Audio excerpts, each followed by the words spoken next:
தேனும் பாகும் பருப்பும் இவை நாளும் கலந்துனக்கு நான் தருவேன் கோலம் செய் துங்க கரிமுகத்து தூமணியே நீ எனக்கு சங்கத்தமிழ் மூன்றும் தா. ஞானமே வடிவாகி ஆதி வயலூர் வள்ளல் பெருமானின் வற்றாத தனிப்பெரும் கருணையினாலும் என் குருநாதர் வள்ளல் வாரியார் சுவாமி அவர்களின் ஆசியினாலும் சிறப்புக்குரிய அற்புதமான இந்த பன்னிரு திருமுறை இசை விழாவினுடைய 4வது தினமாக இன்றைய தினம் தொண்டில் பக்தி என்பதை பற்றி பேசுவதற்கு மேற்கொள்கின்றேன். தலைப்பில்லாமல் பேசக்கூடாது, குறிக்கோள் இல்லாமல் வாழக்கூடாது. அப்படி குறிக்கோளோடு வாழ்ந்தவர்கள் தானும் வாழ்ந்தார்கள், மற்றவர்களையும் வாழ வைத்தார்கள். அப்படி வாழ்ந்து காட்டியவர்களிலே முதன்மையானவர்கள் என்று சொன்னால் தெய்வப்புலவர் திருவள்ளுவர் முதல் என் குருநாதர் வள்ளல் வாரியார் சுவாமிகள் வரை பல பல கோடான கோடி ஞானியர்களும் மேதைகளும் தியாகிகளும் மகான்களும் ஆவார்கள். ஆகவே மனிதர்களினுடைய வாழ்க்கையிலே லட்சியம், குறிக்கோள் என்பதெல்லாம் மிக மிக இன்றியமையாத உன்னதமான சிறப்புக்குரிய ஒரு இன்பமயமான விஷயங்கள் என்றே சொல்ல வேண்டும். இந்த உலகத்திலே வாழக்கூடிய ஒவ்வொரு மனிதனும்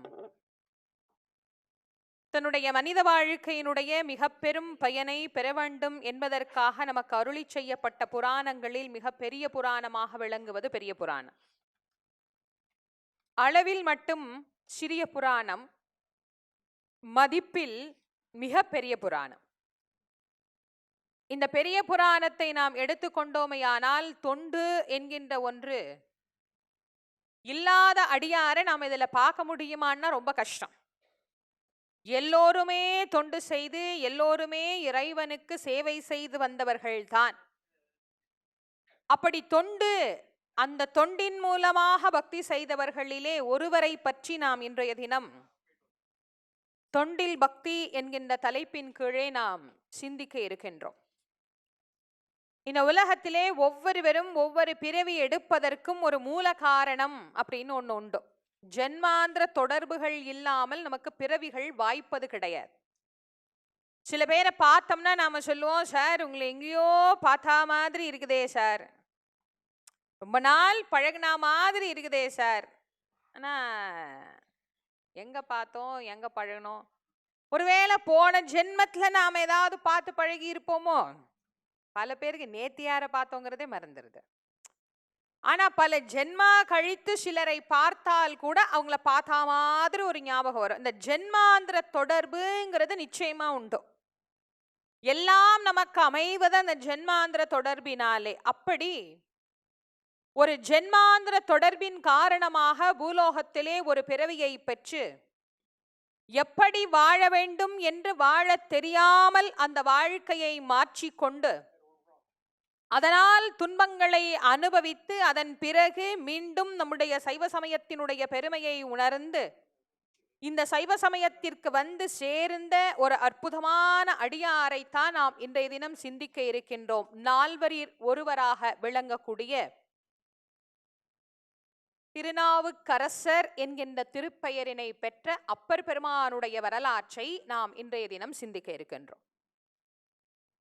உலகம் அறிந்தவர் அப்பர்.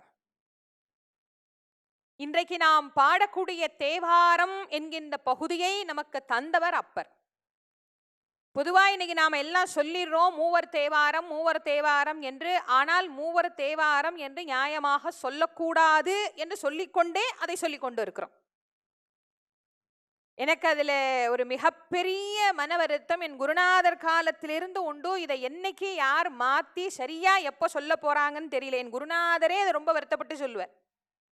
திருஞான சம்பந்தர் பாடியது திருக்கடை காப்பு, சுந்தரர் பாடியது திருப்பாட்டு, அப்பர் பாடியது மட்டும்தான் தேவாரம்.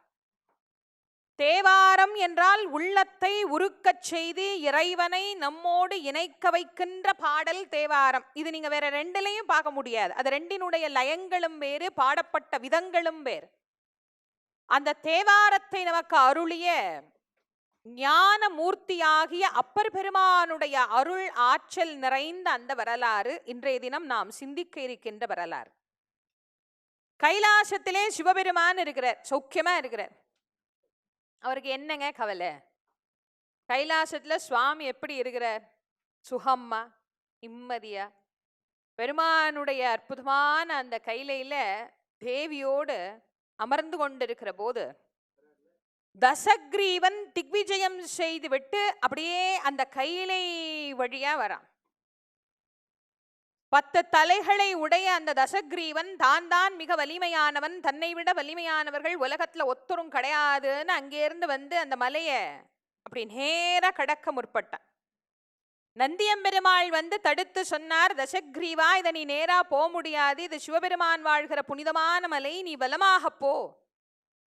சரின்னு அவன் கேட்டுட்டு போயிருந்தான்னா நல்லது. அவன் வாயை வச்சுட்டு சும்மா இல்லாம குரங்கு மாதிரி மூஞ்சிய வச்சுட்டு நீ என்ன எனக்கு வந்து புத்தி சொல்றதோன்னா அவர் பார்த்தாரு, நீ என்ன போய் குரங்குன்னு சொன்ன பாத்தியா, அதனால அந்த குரங்கினாலேயே உன் நாடு நகரம் அழிய கடவுதுன்னு ஒரு சாபம் கொடுத்தார். பாரு, நீ எனக்கு சாபம் கொடுக்குற, நான் இப்ப உன்னை என்ன பண்றேன் பாருன்னு அந்த வெள்ளி மலையை தன் கரங்களால் அப்படி அள்ளி எடுத்தான்.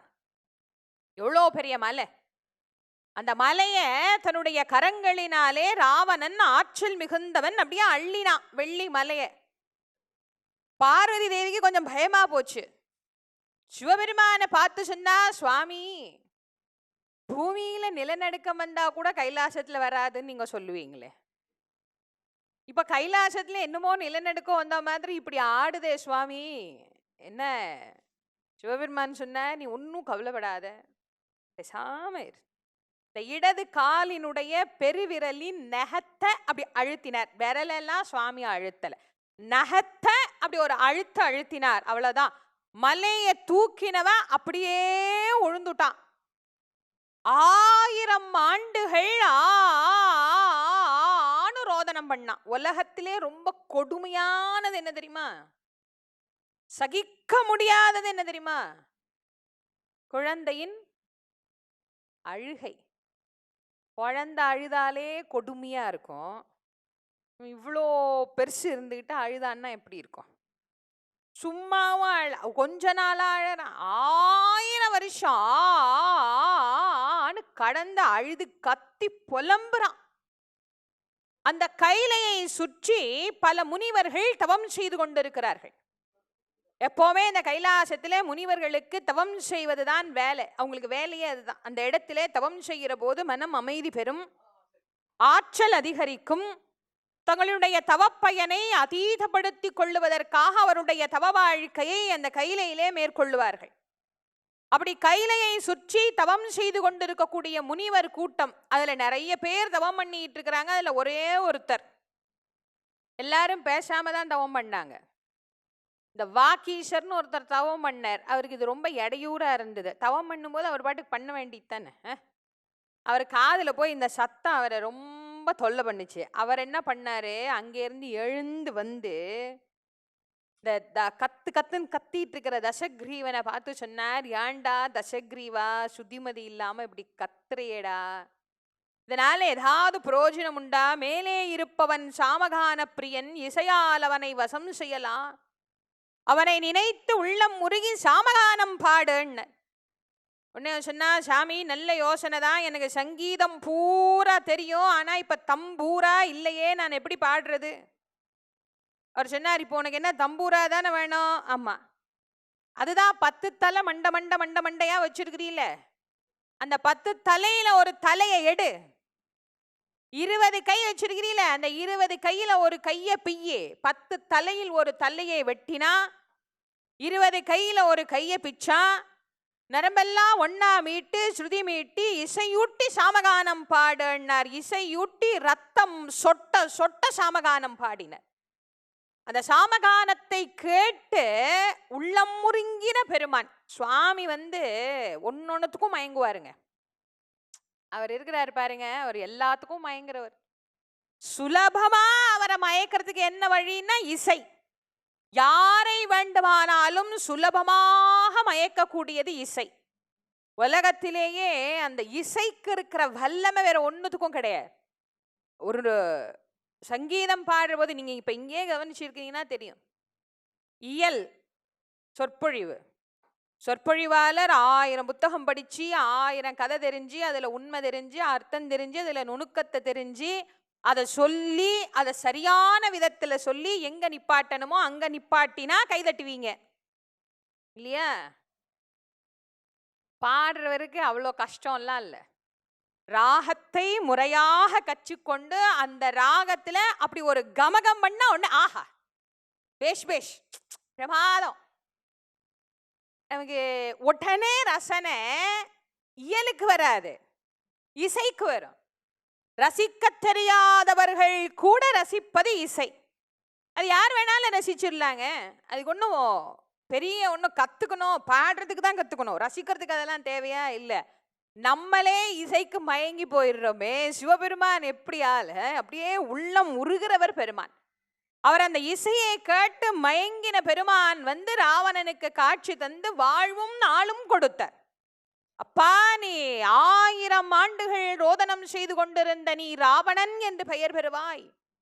மேலும் என் உயர்ந்த பட்டங்களில் ஒன்றாகிய ஈஸ்வர பட்டத்தையும் நீ பெற்று ராவணேஸ்வரன் என்கின்ற பெயரோடு 50 லட்சம் ஆண்டுகள் இலங்கை மாநகரை சிறப்பாக ஆட்சி செய்வாய்.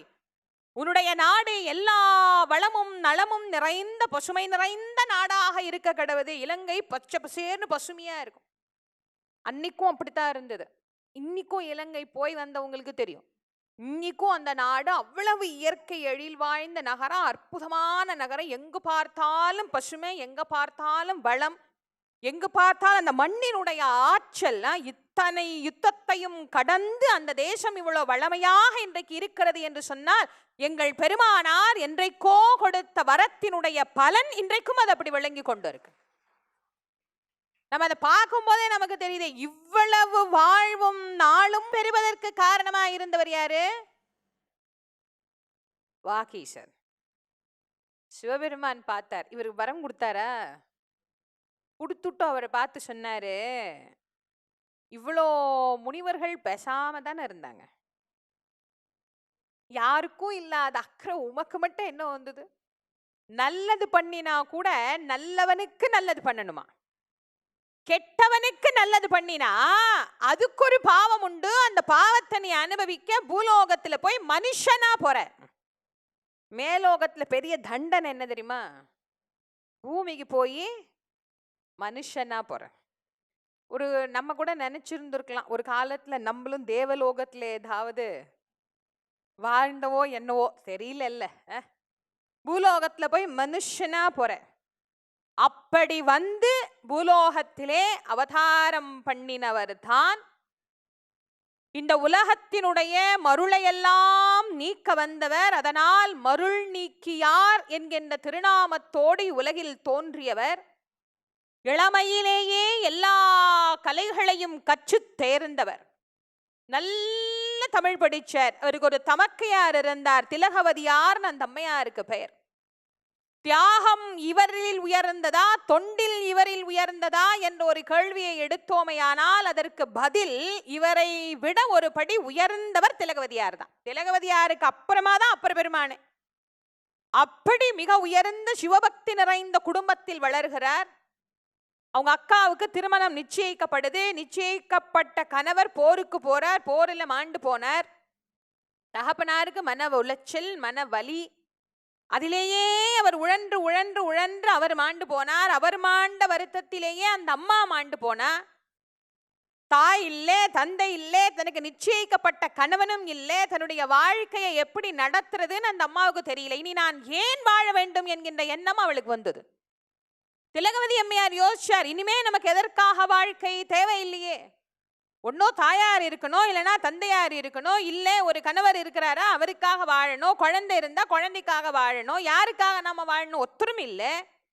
நம்முடைய வாழ்க்கையே பயனற்ற வாழ்க்கையாக ஆகிவிட்டதே. இனிமேல் இந்த கொடி தவழ்ந்து படருவதற்கோ துளிர் விடுவதற்கோ காயரும்பி மலரரும்பி மலர்ந்து கனி கொடுப்பதற்கோ வாய்ப்பற்றதாக மாறிவிட்டதே. இனி நம் வாழ்க்கை எதற்காக வாழ வேண்டாம்னு தன்னுடைய வாழ்க்கையை முடித்து கொள்ள முற்படுகிறார்.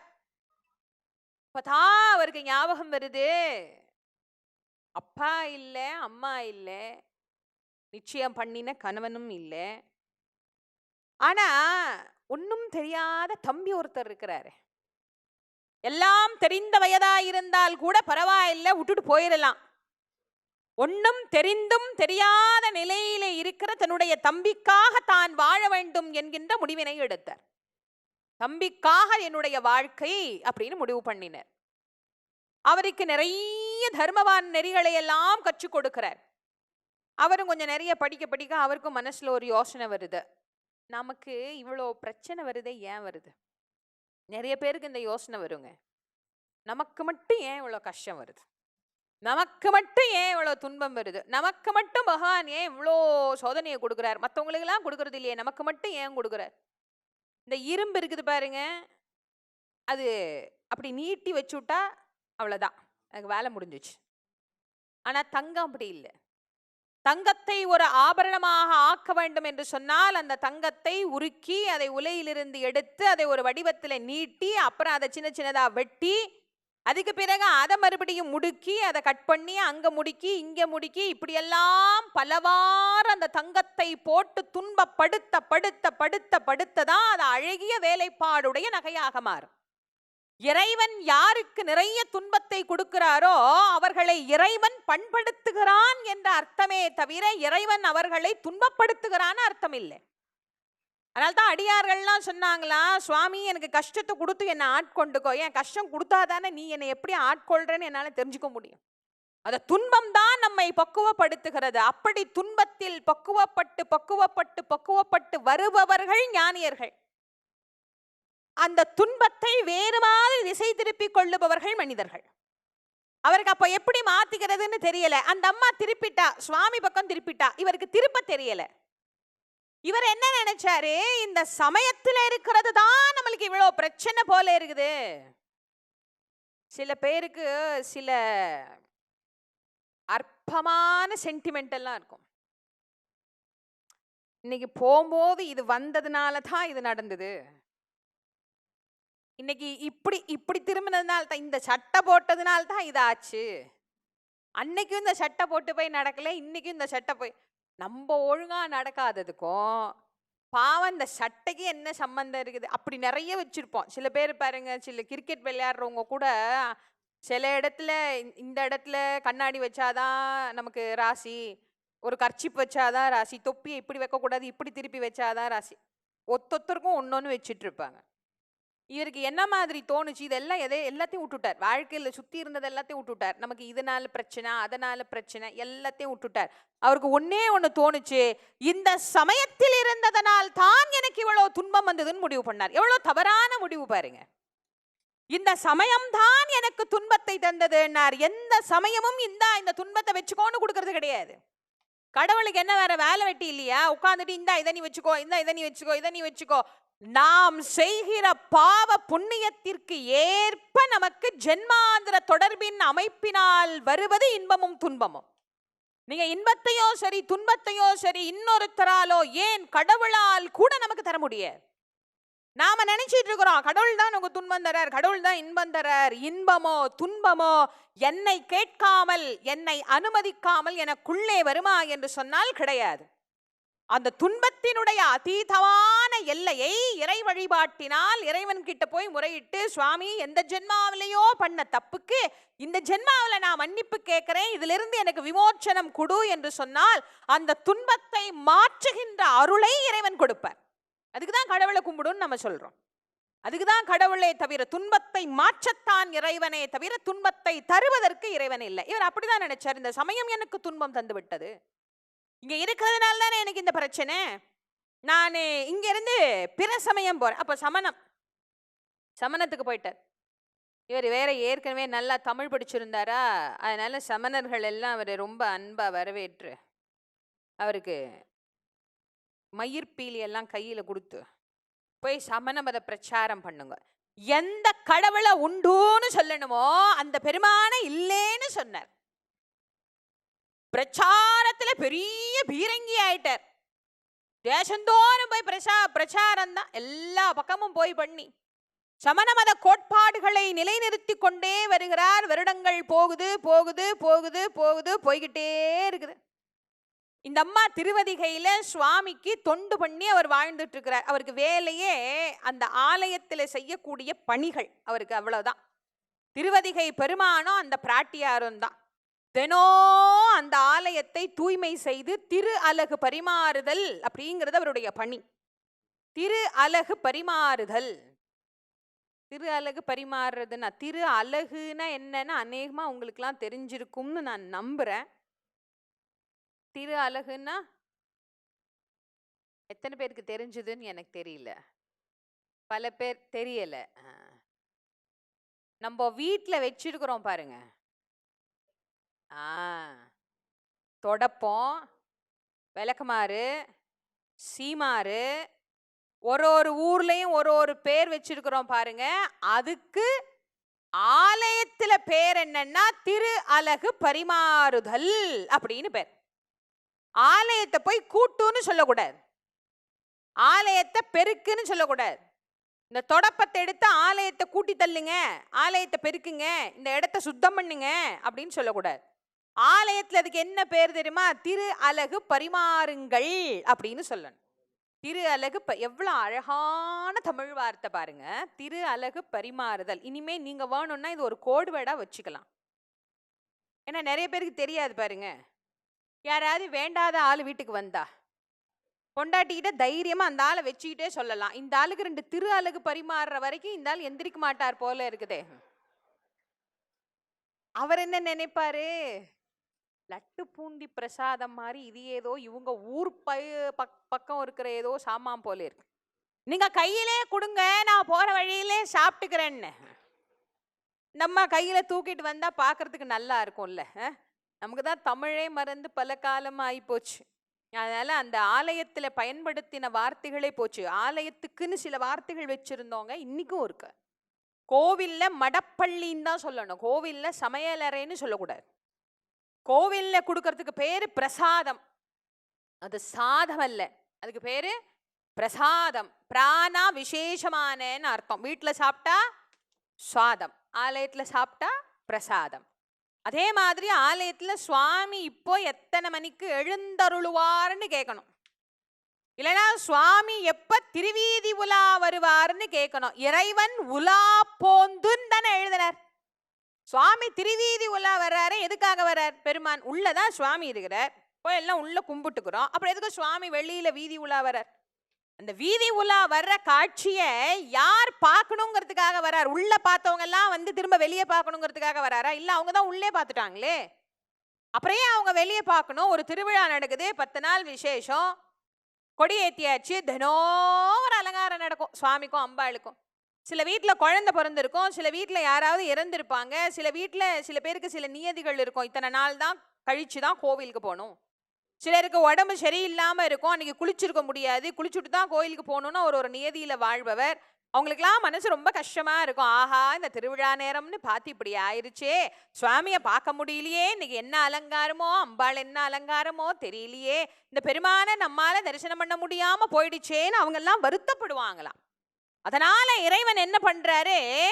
உள்ள வந்து என்னை சேவிக்க முடியாத உங்களுக்காக வெளியே வந்து காட்சி தருகிறேன்னு சுவாமி எழுந்து வந்து அருள் புரிவதனாலே அந்த தெய்வத்துக்கு பெயர் எழுந்து அருளல் தெய்வம்னு தமிழ்ல பெயர். உற்சவமூர்த்தின்னு நாம சொல்றோம் பாருங்க, அவருக்கு தமிழ்ல பெயர் எழுந்து அருளல் தெய்வம். சுவாமி யாருக்காக எழுந்து வந்தார்? நமக்காக எழுந்து வந்தார். உள்ள போறதுக்கு தான் ஆச்சார அனுஷ்டான வழிபாடுகள் தேவை. வெளியில வர பெருமானை யார் வேணாலும் கும்பிடலாம், அதனால்தான் வெளியில வந்துட்டு திரும்ப சுவாமி உள்ள போகும்போது சுவாமிக்கு பிராயச்சித்த பூஜை பண்ணி உள்ள அழிச்சுன்னு போவாங்க. சுவாமிக்கு தீட்டு தொடக்க எல்லாம் உள்ளதான், வெளியே தாண்டிட்டார்னா அவருக்கு ஒன்றும் கிடையாது, யார் வேண்டுமானாலும் அவரை வணங்கலாம். அதுக்கு தானே இறைவன் வீதி உலா வர்றதே. சுவாமியினுடைய திருவீதி உலாவின் நோக்கமே அதனால் தான் நமக்கு வச்சாங்க. அப்படி வீதி உலா வருவார் அப்படி கேட்கணும், இல்ல சுவாமி எப்ப எழுந்தருள்வார் அப்படி கேட்கணும். எத்தனை பேர் கோவில்ல போய் அப்படி கேட்கிறோம்? சுவாமி இன்னைக்கு எத்தனை மணிக்கு தூக்க போறீங்க? புத்தியெல்லாம் கனமாப்பேட்டையிலே இருக்கும். இல்லைன்னா இன்னும் தெளிவா சில பேர் கேட்பாங்க, சாமி இன்னைக்கு எத்தனை மணிக்கு ஊர் சுத்த போகுது? இதை நம்ம வீட்டு புள்ள ஊர் சுத்தினாலே நம்மளுக்கு பிடிக்காது. நம்ம தெளிவா கேட்போம், சாமி இன்னைக்கு எத்தனை மணிக்கு ஊர் சுத்த போகுது? அப்போ ஆலயத்துக்குன்னு எவ்வளவு அழகான வார்த்தைகளை நம்முடைய தமிழ் பெரியவர்கள் நமக்கு வைத்திருக்கிறார்கள். ஒரு பொருள் தான், அந்த ஒரு பொருளோட நீ இதை பயன்படுத்திக்கோன்னு நம்மளை சொல்லிட்டு போல. நமக்கு என்ன வார்த்தைக்கு பஞ்சமாங்க? இல்லையே. இருந்தும் ஏழைகளாக உலகத்தில் வாழ்வது தமிழர்கள் மட்டும் தாங்க. தாய்மொழி எவ்வளவு அழகான மொழி, நமக்கு என்ன கொஞ்சம் நெஞ்சமாங்க இதுல புதஞ்சு கிடக்கு, எவ்வளவு இருக்கு. இந்த பெரிய புராணத்தை நீங்க எடுத்தீங்கன்னா வாழ்நாள் முழுக்க படிக்கலாங்க. நீங்க ஏதோ ஒரு மாசம் படிக்கலாம், 2 மாசம் படிக்கலாம், 3 வாழ்நாள் முழுக்க இதுல விஷயத்தை கொடுத்துருக்குறாங்க. அவ்வளவு அற்புதமான தமிழ்ல அழகா நமக்கு சொன்னாங்க. திரு அலகு பரிமாறி அந்த திலகவதியார் வாழ்க்கையை வர்ணிக்கிற போது சொல்றாரு பாருங்க. திரு அலகு பரிமாறி ஆலயத்துக்கு மலர் கொண்டு வந்து கொடுத்து சுவாமிக்கு கைங்கரியம் பண்ணிட்டு தினம் சுவாமி அந்த அம்மா பிரார்த்தனை பண்ணுவா. தினம் பகவான் கிட்ட அந்த அம்மா ஒன்னே ஒண்ணு கேட்பா, சுவாமி உன் புகழை பாட வேண்டிய என் சகோதரன் அதற்கு நேர்மாறாக உன்னை வஞ்சித்து கொண்டு இருக்கிறான். என்றைக்கு அவனை உன் புகழ் பாட வைக்க போறியோ தெரியல சுவாமி, எப்படியாவது நீ அவனை ஆட்கொள்ளு. தினம் இதுதான் கேட்பாருங்க. ஒரு நாள் கூட மாற மாட்டார். ஒரு நாளேனும் சிவபெருமான் பார்க்கிறார், இந்த அம்மா தனக்குன்னு ஏதாவது கேட்பாளா? கேட்கவே இல்லைங்க. பல காலம், பல வருஷம் அப்படியே போதும். பல வருஷம் ஆச்சு. பல வருடங்கள் கழித்த பிறகு இவருக்கு வயசாயிருச்சு, அவருக்கும் வயசாச்சு. இவருக்கு வயசானாலும் தவிர தன்னுடைய சிவத்தொண்டை நிப்பாட்டினதே இல்லை, போய்கிட்டே இருக்கிற. ஒரு நாள் சிவபெருமான் கிட்ட கண்ணீர் விட்டு கதறி அழறார், சுவாமி நான் எத்தனை காலம் உன்னிடத்திலும் முறையிடுறேன். ஒரு கல் கூட தேய தேய தேய தேய தேய கரைந்து கரைந்து கரைந்து கரைந்து தேய்ப்பவருக்கு ஏற்ப குழைந்து கொடுக்குமா? நான் உன்னை கல்லா கூட நான் நினைக்கலையே சுவாமி, நீயே சாக்ஷாத் இங்கே இருக்கிறேன்னு நான் நினைச்சுத்தானே தினம் ஒவ்வொரு மலராக தொடுக்கிற போது அந்த மலரிலே ஒரு இலையோடு சேர்த்து காம்பு லேசா நீட்டிட்டு இருந்தா என் பெருமானுக்கு குத்திருமோன்னு பயந்து அந்த காம்பை கூட கிள்ளி எடுத்துட்டு உனக்கு மலரா நான் சமர்ப்பிக்கிறேனே. ஒவ்வொரு நாளும் நிஜமா அந்த தண்ணி கொஞ்சம் அப்படி குளிர்ற மாதிரி இருந்துச்சுன்னா எனக்கு அது கொஞ்சம் மனசு கஷ்டமா இருக்கும். சுவாமிக்கு குளிர்ச்சுன்னா போய் கொஞ்சம் தண்ணியை சுட வச்சு கொண்டு வந்து அந்த தண்ணியை அதோட கலந்து அபிஷேகத்துக்கு வைக்கிற தண்ணி கூட உனக்கு வெது வெதுன்னு நான் வைக்கிறேனே சுவாமி மார்கழி மாசத்துல. உனக்கு நான் ஏதாவது குறை வச்சேனா? உனக்கு நான் ஏதாவது குற்றம் செய்தேனா? என்றாவது என் தொண்டில் நான் பிழை செய்தேனா? நான் கேட்கறது ஒன்னே ஒண்ணுதானே சுவாமி, என் தம்பிய எப்படியாவது ஒரு வகையில நீ எனக்கு திருப்பி நல்லவனாய் மாற்றி கொடுன்னு நான் கேட்கிறேன். ஏன் சுவாமி நீ எனக்கு அந்த வரத்தை கொடுக்க மாட்டேங்கிறேன்னு கண்ணீர் விட்டு கதறி அழுது விட்டு உறங்கிட்டார். சிவபெருமான் அன்றைக்கு அவர் கனவுல போய் காட்சி கொடுத்து சொன்னார், அம்மா திலகவதி வருந்தார், நான் யாரையாவது என் பக்கம் கூப்பிடணும்னா அவங்களுக்கு ஏதாவது கொடுக்கணும், கொடுக்காம நான் யாரையும் கூப்பிட மாட்டேன். அதனால உன் தம்பிக்கு நான் ஒன்னு கொடுத்துதான் கூப்பிட போறேன். சூலை கொடுத்து யாம் ஆட்கொள்வோம், ஆட்கொள்ளுகிற தம்பியை நீ மீண்டும் இச்சமயத்தில் சேர்ப்பிப்பது உன் கடமைன்னு அவருக்கு ஒரு பொறுப்பு கொடுத்த. சொல்லி முடிச்சதுதான் தாமதம். அங்க அவர் வயிற்றுல வடவாமுகாகினி புகுந்தா மாதிரி உருள்றார்.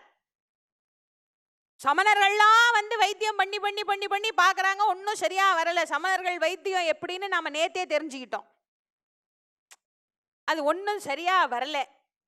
இவர் தன்னுடைய சமயக்காரனை கூப்பிட்டு சொன்னார், அப்பா எங்க அக்கா இருக்கிறாங்க, எப்ப ஞாபகம் வருது?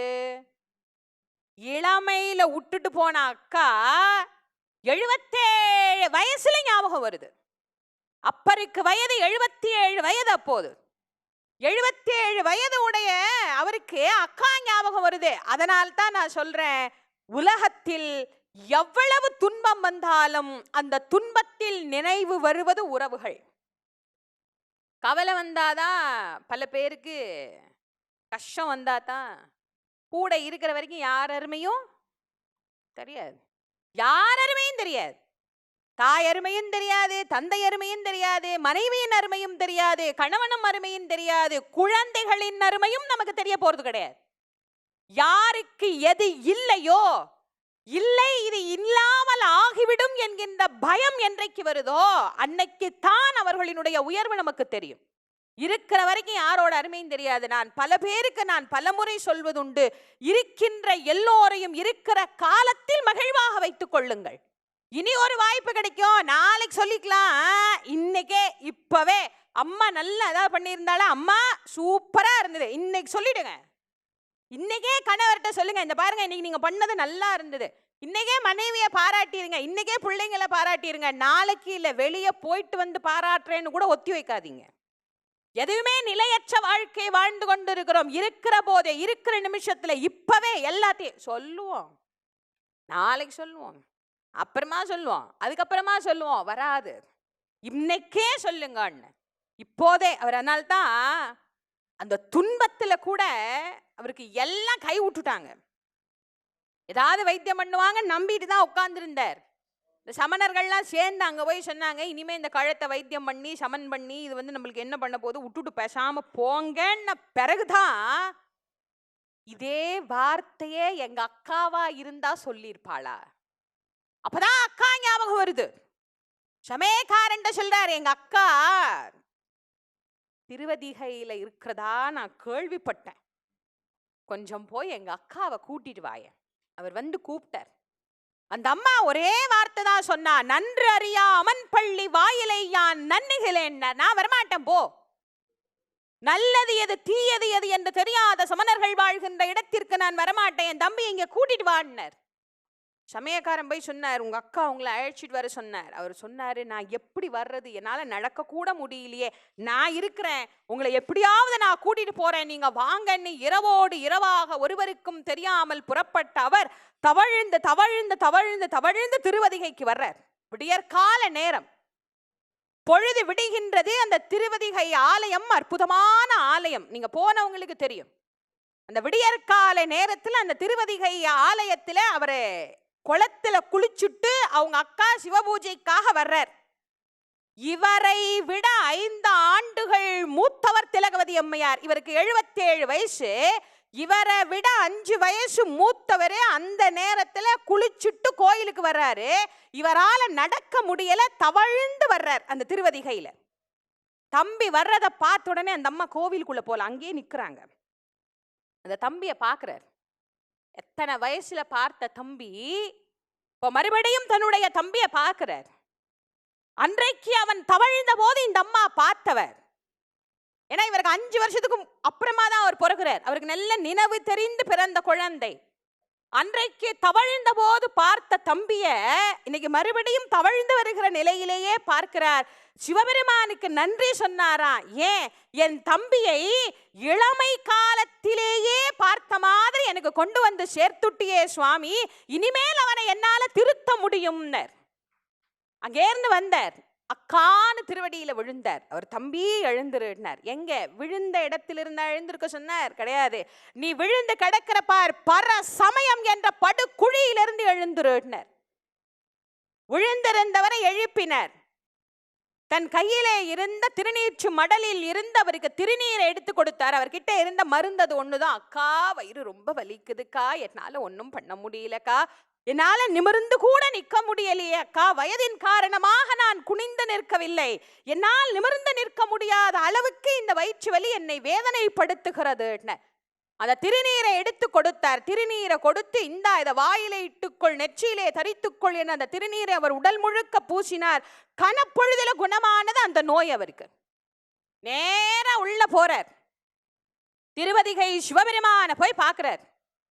சுவாமி அற்புதமான பெருமான். திருவதிகையில சுவாமியை பார்த்துட்டே இருக்கலாம்.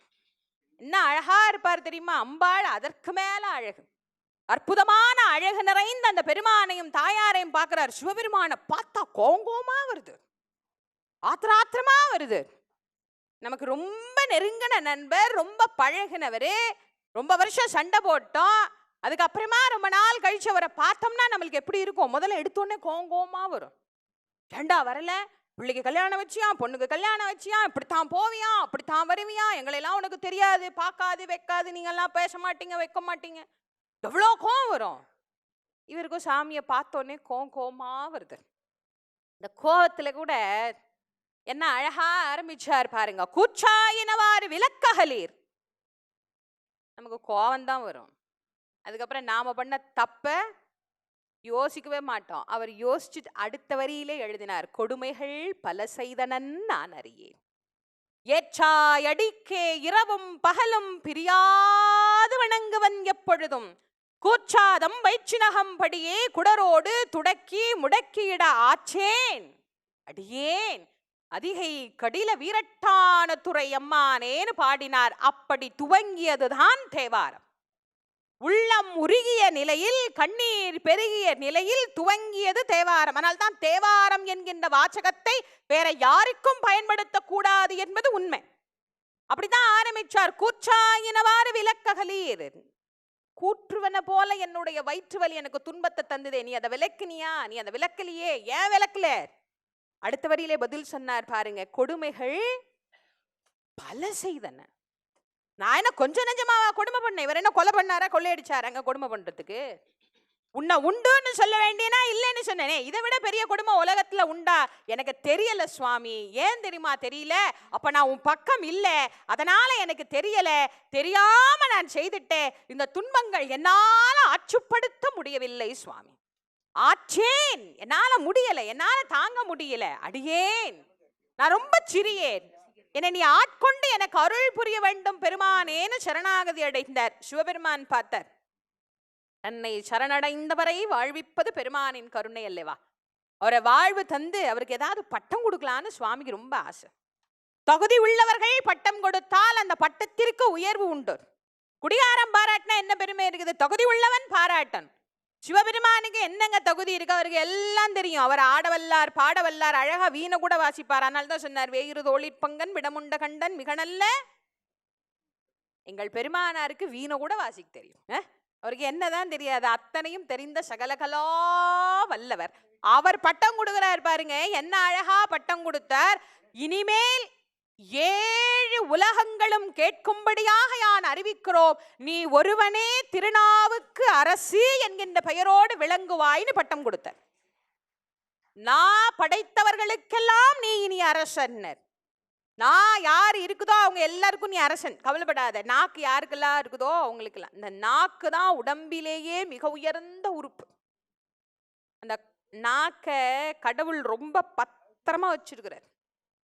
ஒரு தண்ணியான திரவம், அந்த திரவத்துக்குள்ள போட்டு ஒரு 32 பேரை காவலாளியா நிப்பாட்டி அதுக்கு மேல 2 பெரிய லாக்க போட்டு அப்படி இது அடங்குதுன்னு நினைக்கிறீங்க? கொஞ்சம் அடங்கி இது உள்ள இருந்தா நாட்டுல பல பிரச்சனைகளே கிடையாது, வீட்லயும் பிரச்சனையே கிடையாது. ஆனா இது சத்தியமா சொல்றேன், அடங்கவே அடங்காது. எங்க அடங்கணுமோ அங்க அடங்காது. எங்க பேசக்கூடாதோ அங்க பேசும், எங்க பேசணுமோ அங்க பேசாது.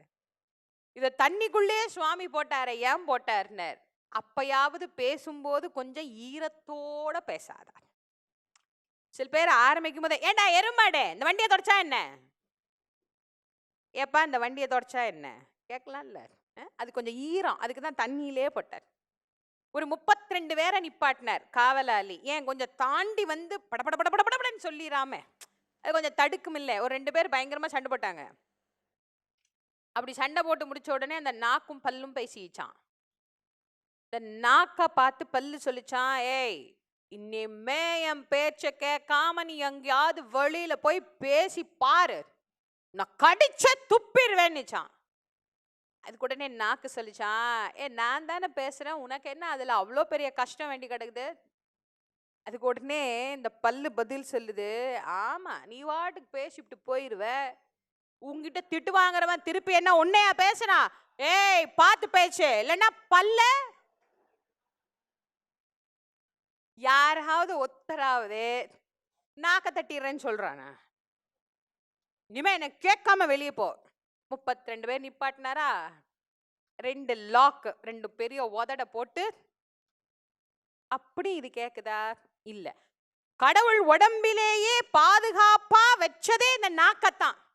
வேற எதுக்கு இவ்வளவு பாதுகாப்பு இல்ல? ஒரு செக் இன்ஸ்பெக்டரை வாசல்லே நிப்பாட்டினார், அதான் மூக்கு.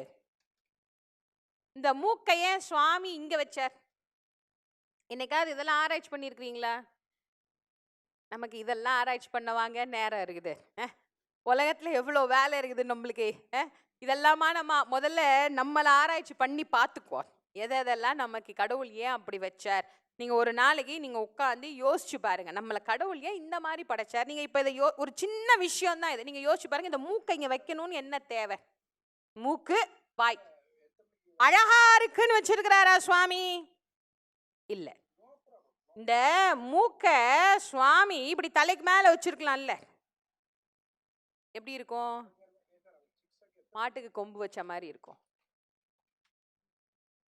நான் என்ன கேக்குறேன், எல்லாருக்குமே அப்படித்தான் மூக்குன்னா உங்களுக்கு அது விகாரமா தெரிய போதா? இல்லையே. ஆனா சுவாமி அப்படி வைக்கல. ஏன் இங்க வச்சார்? அப்ப அதுக்கு ஏதோ ஒரு காரணம் இருக்கு இல்லையா? இந்த ஃப்ரிட்ஜ்னு ஒண்ணு கண்டுபிடிச்சாங்க. இன்னும் சில புண்ணியவதி புருஷனை தான் தூக்கி அதுக்குள்ள உட்கார வைக்கல. நீ வெளியே இருந்தா கெட்டு போயிருவையா, கொஞ்ச நாள் அதுக்குள்ள இருந்துட்டு வாயான்னு உள்ள வைக்கல. எல்லாம் உள்ள தாங்க இருக்கு. சில வீட்டு ஃப்ரிட்ஜை திறந்தா மளிகை கடையே உள்ள இருக்குது. சில வீட்டு ஃப்ரிட்ஜை திறந்தா பழக்கடையே இருக்குது. சில வீட்டு ஃப்ரிட்ஜை திறந்தா ஃபேன்சி ஸ்டோர் மாதிரி இருக்குது. எல்லாம் உள்ளத்தான் இருக்குது. உள்ள அடுக்கி அடுக்கி அடுக்கி அடுக்கி வச்சு அதை எல்லாம் பொட்டிக்குள்ளே தான். நான் நிறைய தடவை நான் சொல்றது உண்டு, வாழ்க்கையே நமக்கு அதுக்குள்ளே மாறி போச்சுன்னு. அதை எடுத்து சுட வைக்கிறதுக்கு இன்னொரு பொட்டி வச்சிருக்கிறோம். இதுல ஒரு அவசரத்துக்கு ஒரு கணவனார் வந்தார். எனக்கு இன்னைக்கு ரொம்ப பசிக்குது, சீக்கிரமா சாப்பாடு போட்டு வெளியில போனோம். அந்த அம்மா டப்பா டப்பாவா வச்சிருப்பா. நேத்து குழம்பு, முந்தா நாள் குழம்பு, அதுக்கு முதல் நாள் குழம்பு, சோறு தான் வடிச்சா. சரி நேத்து குழம்ப ஊத்திடுவோமேன்னு அவன் என்ன பண்ணினா, முதல் நாள் குழம்ப கொண்டு வந்து ஊத்தினா. முதல் நாள் குழம்புன்னு கொண்டு வந்து ஊத்தினா. அந்த மனுஷன் அதை எடுத்து பிசைஞ்சு சாப்பிடலாமேன்னு இப்படி வாய்க்கிட்ட கொண்டு போனார். இந்த மூக்கு காட்டி கொடுத்துச்சுடே, சாப்பிட்டாதடா, இதை நேத்தி வச்ச குழம்பு இல்லடா, ஒரு வாரத்துக்கு முன்னாடி வச்சது. உன் பொண்டாட்டி டப்பாவை மாத்தி எடுத்துட்டு வந்துட்டா. உள்ள வச்ச இந்த மூக்கு இங்க இருக்கிறதுனால தானே இந்த வசதி. இப்ப யோசிச்சு பாருங்க, கடவுள் மூக்க தூக்கி இங்க வச்சிருந்தா நீங்க ஒவ்வொரு தடவை என்ன பண்ணுவீங்க? சாம்பார் நல்லா இருக்கா பாரு, பொரியல் நல்லா இருக்கா பாரு, அவியல் நல்லா இருக்கா பாரு, விடிஞ்சிரும். சோறு சாப்பிட்டாப்புல தான் நம்பலும். கடவுள் இப்போ நம்மள அழகா படைக்கல, அறிவா படைச்சார். நான் நாக்கையும் மூக்கையும் மட்டும்தான் சொல்றேன். இதுக்கே இவ்வளோ இருந்தா, இவ்வளோ பெரிய உடம்பையும் நீங்க ஆராய்ச்சி பார்த்து பண்ணீங்கன்னா தெரியும் கடவுள் எவ்வளவு பெரிய ஆராய்ச்சியாளன்னு. அப்ப கடவுள் எவ்வளவு யோசித்து, எவ்வளவு நிதானமா, எவ்வளவு அழகா, எவ்வளவு அற்புதமா நம்மளை படைச்சார். இந்த நாக்குக்கு அவ்வளோ வல்லமை கொடுத்தாருங்க சிவபெருமான். இது எல்லாத்துக்கும் பொதுவா இருக்குது, சாப்பிட்ற நாக்கு. கடவுள் நமக்கு மட்டும்தான் அதுல ஒரு கிரேட ஒசத்தி நம்மளை கொடுத்துருக்கிறார். பேசுற நாக்கோட சுவாமி நம்மளை வச்சிருக்கிறார். மற்றதனால அதனால தான் மற்ற ஜீவராசிகளில் நம்ம என்ன சொல்றோம்? வாயில்லா பிராணி. அதுக்கு என்ன வாயா இல்லை? யானைக்கு எத்தா பெரிய வாய் இருக்கு, சிங்கத்துக்கு எவ்வளோ பெரிய வாய் இருக்குது, முதலைக்கு எவ்வளோ பெரிய வாய் இருக்குங்க. ஆனா அந்த முதலையை பார்த்து நம்ம சொல்லுவோம் வாயில்லா பிராணி. அப்ப அது வாய் இல்லை. சாப்பிட்றதெல்லாம் வாயா? வாய் இல்லை. இறை நாமா சொல்ல பேசுது பாருங்க, அதுதான் வாய். அந்த நா படைத்தவர்களுக்கெல்லாம் உலகத்தில் ஒரு அரசர் உண்டு என்று சொன்னால் அவர் எங்கள் திருநாவுக்கரசர் மட்டும்தானே தவிர வேறு ஒருத்தரும் கிடையாது. அதனால்தான் நாவுக்கரசர்னு யார் பட்டம் கொடுத்தாருங்க? சிவபெருமான் பட்டம் கொடுத்தார். சுவாமி கொடுத்த பட்டம் அவருக்கு அப்படியே ஒரு பெரிய தைரியமே வந்து, மலையே அவர்கிட்ட வந்துருச்சு. அவ்வளோ தைரியத்தோடு போனார். ஆனா சமணர்கள் உடல்ல. எங்க சமயத்துல தானே இருந்தீங்க, இங்க இருந்தா அங்க போயிட்டு இப்ப நாங்க இல்லைன்னா சும்மா விட்டுருவோமா? அவர் பார்த்தார், என்னென்ன கொடுமை இருக்கோ அத்தனை பண்ணார். கல்ல கட்டி கொண்டு போய் கடல்ல போட்டார். கல்லுல கட்டி, ஏன்னா சும்மா போட்டா கூட வந்துருவாங்களாமா, அதனால கல்ல கட்டி கொண்டு போய் கடல்ல போட்டார். அவர் அழகா பாடினார், கச்சுனை பூட்டி ஓர் கடலில் பாய்ச்சினும் நச்சுனையாவது கல் மிதந்து கொண்டு வந்து அவரை கரையேற்றி விட்டது. அந்த கரையேற்றி விட்ட இடம்தான் இன்றைக்கும் கரையேற்றி விட்டான் குப்பம் என்கின்ற பெயரிலேயே இன்றைக்கும் விளங்குது. இந்த கெடில நதி ஓரமா நாம போனோம்னா அந்த திருவதிகையினுடைய அழகு, அந்த சுவாமியினுடைய அழகு இன்னைக்கும் அற்புதமா பார்க்கலாம். கல் மிதந்து கொண்டு வந்து அப்பர் பெருமானை கரையேற்றி விட்டது. நம்முடைய சமய அடியார்கள் எல்லாம் செய்த அற்புதங்கள் இருக்குது பாருங்க, அதெல்லாம் ஆச்சரியப்படத்தக்க அற்புதங்கள். கல்லு மிதந்து கரையேறி வந்துட்டா உற்றுறதா? நாங்க அதெல்லாம் விட மாட்டோம். ஏதோ நாங்க கத்து கொடுத்த மந்திரத்தால தப்பிச்சுட்டான். எப்படி? நாங்க கத்து கொடுத்த மந்திரத்தால தப்பிச்சுக்கிட்டான். இப்ப என்ன பண்றேன் பாருன்னு கொண்டு போய் தணல் சுண்ணாம்பு நீச்சரையில இட்டாங்க. தகிக்கின்ற தணல் சுண்ணாம்பு நீச்சரை தக தக தக தகன்னு தகிக்கும் அந்த தணல். அந்த சுண்ணாம்பு நீச்சரையில கொண்டு போய் போட்டாங்க. எங்கள் பெருமானார் அந்த தணலுக்குள்ள போன உடனே சௌக்கியமா சந்தோஷமா கொஞ்சம் கூட கவலையே படாம, அவருக்கு தான் செந்தமிழ் குளுந்தமிழ் அற்புதமான தமிழ் எல்லாம் அவருக்கு தெரியுமே. அவருக்கு என்ன தமிழ் தெரியாதவரா அவரு? தமிழ் தெரியாதவரெல்லாம் உள்ள வெந்து போயிருப்பான். தமிழ் தெரிஞ்சதனாலே அவர் அந்த தணல்ல இருந்துகிட்டு பாடினார். மாசில் வீணையும் மாலை மதியமும் வீசு தென்றலும் வீங்கில வேனிலும் மூசு வண்டரை பொய்கையும் போன்றதே. ஈசன் எந்தை எனையடி நிழலேன்னார். தகித்து கொண்டிருந்த சுண்ணாம்பு காலவாய் குழு குழு குழு குழுன்னு ஏசி ரூமா மாறி போச்சு அவருக்கு. அன்னைக்கு ஐயாட்ட பேசிட்டு இருக்கும்போது ஸ்ரீராமையா சொன்னார், அன்னைக்கு சிவபெருமானுடைய கண்டுபிடிப்புகள்ல சொன்னீங்கல்ல, முத ஏசியையும் கண்டுபிடிச்சவர் நம்ம சிவபெருமான் தான், நீங்க அடுத்த முறை அதையும் சேர்த்து சொல்லுங்கன்னார். எனக்கு இப்போ அவரை பார்த்தோன்னே ஞாபகம் வந்து, அவர் தான் குழு குழு குழு குழுன்னு ஆக்கி கொடுத்தார். இன்னைக்கு நம்ம சுவிட்சை போட்டுட்டு அப்படி ரிமோட்டை ஆன் பண்ணோம்னா குழு குழு குழுன்னு ஏசி. இன்னும் அழகா நம்ம உட்காந்துருக்குறோம் பாருங்க. இந்த ஏசியில எவ்வளோ அழகா நம்ம சபாவில் சௌக்கியமா குழு குழு குழுன்னு நிம்மதியா. இங்கேருந்து வெளியே போனாதான் தெரியும் வெளியில என்ன கொடுமையா இருக்குது. அதனால இப்பவே நான் என்ன சொல்றேன், திருமுறைகளை கேட்டால் வெயில் கொடுமை நமக்கு தெரியாது என்பதை இந்த இடத்தில் இருந்தே நாம் தெரிந்து கொள்ள வேண்டும். இதுக்கு எதுக்கு நாம அப்புறம் வரைக்கும் போய் ரொம்ப கஷ்டப்படுவானே. நம்ம கிருஷ்ணகான சபால என்ன அழகா திருமுறை கேட்கிற, நீங்க யாருக்காவது வேர்க்குது? குழு குழுன்னு இருக்கு. செல்லம்மா போத்திட்டு உட்கார்ந்துருக்குற, ரொம்ப குளிரா இருக்குது, இருந்தாலும் நம்ம போத்திட்டு உட்கார்ந்துக்கலாம். அப்போ கேட்கிற நம்மளுக்கே இவ்வளவு குளுமை இருக்குமானால் அதை பாடின அவருக்கு பகவான் எவ்வளவு குளுமை கொடுத்திருப்பார். வாழ்க்கையில யாருக்காவது குளுமை வேணும்னா இதை பாடுங்க. நான் விளையாட்டுக்கு சொல்லல, உண்மையிலேயே சொல்லுகிறேன். இந்த கழுத்தை நெரிக்கிற மாதிரி பிரச்சனைன்னு நம்ம சொல்றோம் பாருங்க. யாருக்கெல்லாம் அப்படி துன்பங்கள் இருக்கிறதோ, உங்கள் வீட்டுல நீங்க என்ன பெருமானை வச்சு கும்பிட்டாலும் சரி, அந்த பெருமான் முன்னாடி ஒரு நெய் தீபத்தை ஏத்தி வச்சு, மாசில் வீணையும் மாலை மதியமும் வீசு தென்றலும் வீங்கில வேணிலும் மூசு வண்டரை பொய்கையை போன்றதே ஈசன் எந்தை இணையடி நிழலேன்னு ஒரு நாளைக்கு காலையிலையும் மாலையிலையும் காலையிலையும் மாலையும் 48 நாள் தொடர்ந்து நீங்க இந்த 4 வரி சொல்லுங்க. எவ்வளோ பெரிய பிரச்சனையாக இருந்தாலும் அது பஞ்சாய் பறந்து போகும் என்பது அனுபவ ரீதியான உண்மை. வாழ்க்கையில ஏற்படுகிற துன்பத்தை மரணத்தை கூட மாற்றக்கூடிய வலிமை பெற்றது இது. அதுல இருந்து தான் நாங்க மீண்டு வெளியே வந்தாரு. எவ்வளவு அழகா வெளியில வந்தார். அப்பற அனுபவித்த கொடுமைகள் கொஞ்சம் நஞ்சம் கிடையாது. அவர் என்னங்க அவ்வளோ பெரிய தப்பு என்னங்க பண்ணாரு? தம் வீட்டுல படுத்தாரு, காத்து வரல, திண்ணையில போய் படுத்தார், கொசு கடிச்சுது. பக்கத்து வீட்டு திண்ணையில போய் படுத்தார், அங்க மூட்டை பூச்சி கடிச்சுது. இதுக்கு நம்ம வீடே தேவலாம்னு வந்து தம் வீட்டிலே படுத்துட்டார். தன் சமயத்துல இருந்தார், துன்பமா வந்தது. அடுத்த சமயத்துக்கு போனார், அதை விட பெரிய துன்பமா வந்தது. இதுக்கு அதுவே தேவலாம் சொல்லுவோம்ல, இந்த பேய்க்கு அந்த பிசாசே தேவலான்ற மாதிரி. இதுக்கு அதுவே தேவலான்னு திரும்ப தன் சமயத்துக்கு தானே வந்தார், இன்னொரு சமயத்துக்கு போலியே. அதுக்காக கல்ல கட்டி கடல்ல போட்டது, சுண்ணாம்பு நீற்றறையில போட்டது, யானையை விட்டு மிதிக்க சொன்னது, எவ்வளவு கொடுமை இருக்கோ அவ்வளவும் பண்ணார். அத்தனையிலேயும் இறைவன் அவரை காப்பாற்றி தந்தார். அத்தனையிலேயும் அவர் காப்பாற்றப்பட்டார். உள்ளம் முருகி கண்ணீர் பெருகி ஒவ்வொரு இடத்திலையும் பெருமான நீங்க அப்பர் பதிகங்கள் எல்லாம் பாத்தீங்கன்னா, எல்லாம் துன்பத்தினுடைய எல்லையில் இருந்து ஒவ்வொரு நாளும் அதிலிருந்து விடுபட உருகி உருகி உருகி உருகி இறைவனை பணிந்து பாடிய பதிகங்கள். ஒவ்வொரு தலமா போனார். 77 வயதில் துவங்கி அவருடைய பணி. தள்ளாத வயதுன்னு நம்ம சொல்லுவோம், ஆனா அந்த தள்ளாத வயதிலேயும் தளராத அவருடைய பணி. அதுலதான் போனார். எவ்வளவு காலம் போனாரு? ரொம்ப வருஷம் போயிருப்பாருன்னு பல பேர் நினைச்சிட்டு இருப்பாங்க. வெறும் 4 வருஷம்தான், வெறும் 4 ஆண்டுகள் தான். எவ்வளவு காலம் தொண்டு செய்தார் என்பது முக்கியம் அல்ல, எப்படி தொண்டு செய்தார் என்பதுதான் முக்கியம். 4 ஆண்டுகள் தான் தொண்டு பண்ணினார். 4 ஆண்டுகளில் எவ்வளவு தலங்களுக்கு போயிருப்பார் தெரியுமா அவரு? அத்தனை தலங்களுக்கும் போய் வழிபட்ட பெருமான கைலாசநாதரை பார்க்கணும்னு ஆசை. கைலாசத்துல பெருமான், அவரை போய் பார்க்கணும். தீராத காதல் அவர் மேல. கைலாசத்தில் இருக்கிற பெருமான தரிசனம் பண்ணலாமேன்னு போறார். மல்லிகார்ஜுனர் எல்லாம் தாண்டி போறார் போறார் போறார், போ முடியல அவரால். நடக்க முடியல, தடறி தடறி கீழே விழறார்.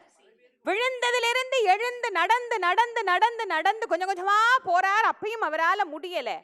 அப்படியே கூனி குறுகி தவழ்ந்து போய் தவழ்ந்து தவழ்ந்து போறார். தவழவும் முடியல அவரால.